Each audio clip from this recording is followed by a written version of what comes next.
안녕하세요. 사도행전 여덟 번째 시간 해볼까요? 부활하신 주님까지는 우리가 같이 나눴고요. 부활하셔서 뭐 하셨을까요? 하늘에 오르셨고 하나님 보좌 우편에 앉아 계신 그 주님 나는 믿습니다 라는 그 고백을 같이 살펴보려고 합니다. 부활하신 주님은 이 땅에 며칠 동안 계셨을까요? 성경에 보면 40일 동안 이 땅에 계셨다라고 사도행전에 기록되어 있어요. 자, 사도행전 1장 3절에 보면 그가 고난받으신 후에 그들에게 확실한 증거로 친히 살아계심을 나타내셨고 40일 동안 그들에게 보이시며 하나님 나라 일을 말씀하셨다. 40일 동안 계시면서 뭐 하셨을까요? 성경 공부 시켜주셨습니다. 성경 공부 열심히 한 후에 그들이 모여서 기도할 때 성령이 임했다라는 것을 우리는 알 수 있지요. 자, 이렇게 한번 볼게요. 예수님 부활을 6월절에 하셨잖아요. 6월절 기간 동안에 돌아가셨고 6월절 지난 그 다음 안식일날 살아나셨고 그래서는 40일 동안 이 땅에 계셨고 그 다음에 승천하셨잖아요. 그리고 나서 며칠 있다가 성령이 내렸냐 하면은 열흘 있다가 내렸어요. 그때가 이제 오순절이죠. 예, 그래서는 40일 동안 성경 가르쳐 주시고 제자들은 열흘 동안 열심히 기도한 거예요. 그때 성령이 임한 겁니다. 자, 그러면 성령이 나중에 임할 때 우리는 어떻게 되는가? 말씀으로 충만해야 되고 그 다음에 기도로 충만하면은 성령이 임한다라는 것을 우리가 알 수 있죠. 예. 예수님은 하늘로 올라가셨어요. 근데 여기서 표현하는 하늘이라는 것은 우리가 생각하는 공간적인 하늘이 아니에요. 우주에 계시는 게 아니라 하늘들의 하늘이라 그래가지고 어느 곳에도 없는 곳이 없는. 그러니까 서울에서 봐도 하늘이고요. 그 다음에 뭐 미국 LA에서 봐도 하늘이고요. 그 다음에 영국 런던에서 봐도 하늘이고요. 저 호주 오스트레일리아에서 봐도 하늘이고요. 예, 저 북극에서 봐도 하늘이고요. 그러니까 모든 곳이 다 보이는 그런 그 곳을 말해요. 그러니까 그냥 우리가 바라보는 이 하늘이 아니라 무소부재한 없으신 곳이 없으신 그 하늘을 말합니다. 그 주님께서는 하나님과 함께 그곳에 계신다라는 거지요. 그래서는 우리가 어떤 상황에 있든지 어느 곳에 있든지 하나님은 그때 거기에 계신다라는 것이 하늘이라는 그 뜻인데요. 그래서는 우리는 시편 23편 4절과 시편 139편을 통해서 우리는 이렇게 할 수 있죠. 내가 사망의 음침한 골짜기로 다닐지라도 해를 두려워하지 않을 것은 주께서 나와 함께 하심이라 주의 지팡이와 막대기가 나를 안위하시나이다. 예, 주님은 그 하늘들의 하늘 위에 계시기 때문에 부활하셔서 그 하늘로 올라가셨기 때문에 없는 곳이 없는, 그래서는 내가 사망의 음침한 골짜기에 있다 할지라도 늘 나와 함께 하시는 주님, 그분이 누구시라고요? 부활하신 예수님, 그런 주님을 나는 믿습니다 라고 고백하는 것이 사도신경이라고요. 자, 그리고 또 없으신 곳이 없기 때문에 내가 주의 영을 떠나 어디로 가오리까? 하늘로 올라가면 주님이 안 계시겠습니까? 지옥으로 내려가면 주님이 안 계시겠습니까? 아니요, 거기조차도 주님이 계십니다. 그래서 주님이 없으신 곳은 한 군데도 없습니다 라고 고백하는 것이 하늘로 올라가심, 사도신경에 나오는 주님께서 그렇게 올라가셨다라는 고백이 되는데, 그 올라가신 주님을 나는 믿습니다. 그래서 나와 늘 함께 하십니다.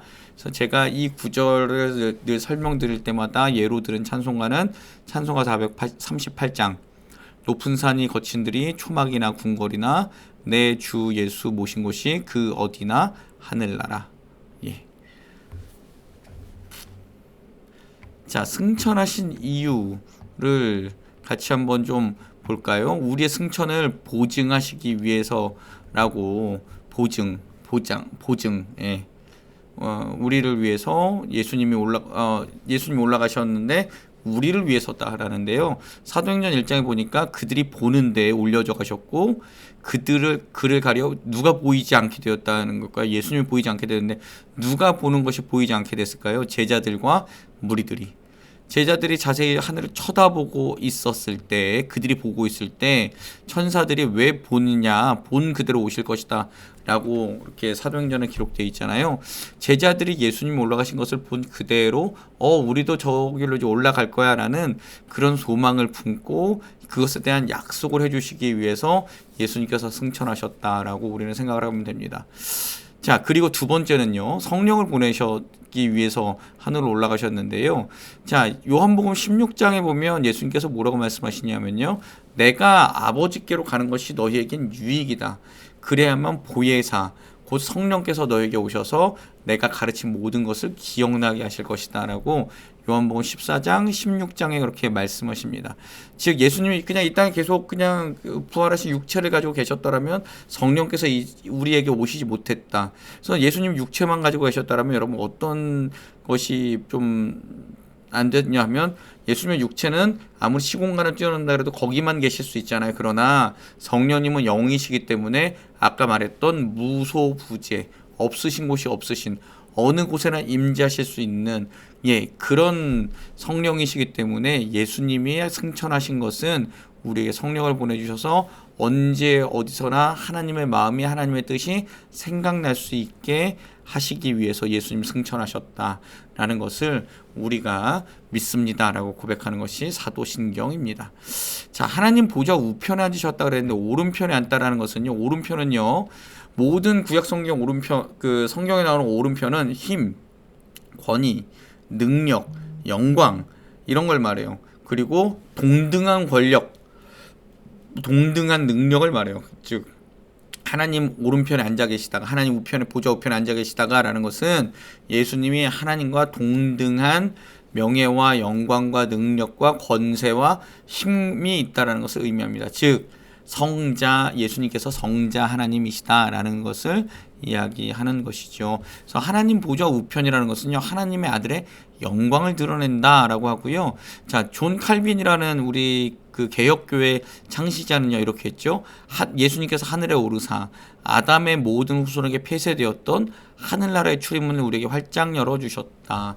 예수께서 예수님만이 열 수 있는 그 천국문을 예수님이 우리에게 열어주셨다라는 것을 하나님 보좌 우편에 앉으셨다라는 표현에서 우리는 할 수 있습니다. 즉 하나님 보좌 우편에 앉으셔서 뭐 하실까요? 날마다 우리를 위해서 기도하신다라는 것을 우리는 알 수 있지요. 자, 그래서는 그 보좌 우편에서 무엇을 하실까요? 중보자 예수라고 제가 기록해놨는데요. 로마서 8장 34절 같이 한번 읽어볼까요?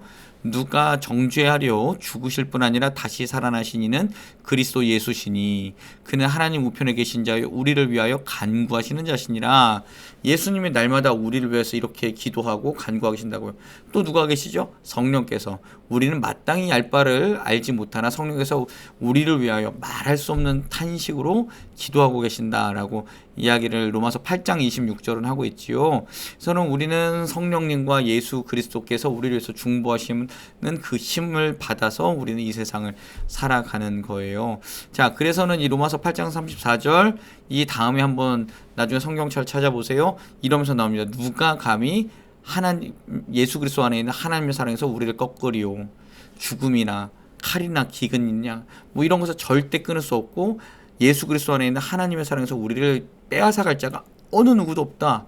날마다 예수 그리스도께서 우리를 중보하시고 성령께서 중보하시기 때문이다 라고 바울은 로마서 8장에서 아주 강하게 이야기하죠. 우리는 그런 예수님을 믿습니다. 우리를 위해서 날마다 기도해 주시는 예수님을 믿습니다. 그래서 우리가 여기 나온 대로 사망의 음침한 골짜기에 있다 할지라도 내가 혹시 하늘에 올라가고 지옥에 떨어진다 할지라도 주님이 나와 함께하고 계심을 내가 믿습니다. 나는 절대 흔들리지 않겠습니다. 이렇게 고백하는 것이 하나님 보좌 우편에 앉으신 하늘로 오르셔서 하나님 보좌 우편에 앉으신 예수님을 나는 믿습니다. 라고 고백하는 그 내용입니다.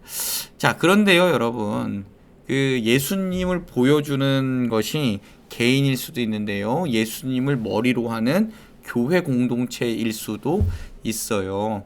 자, 그래서는 그 교회가 무엇인지 우리는 잘 알아야 되는데 교회는 예수 그리스도를 구주로 고백하는 사람들과 그 모임입니다. 즉 사람인 거죠. 그리고 그들의 공동체인 거예요. 교회가 건물이 아니라는 건 몇 번이나 설명을 해드렸기 때문에 넘어갈 건데요.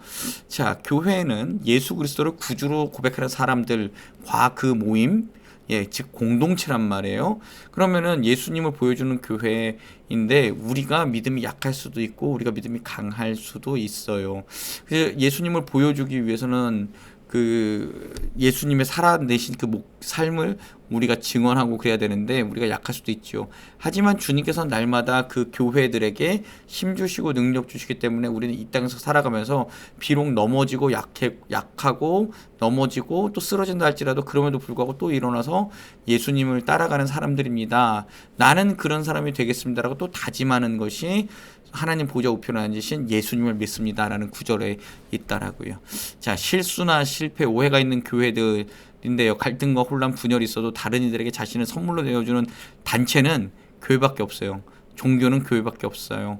그러니까 날마다 예수를 보여주는 거죠. 비록 우리가 실패한다 할지라도 그 실패를 통해서도 예수님이 드러나게 하는 것, 그게 우리의 역할이라는 것입니다.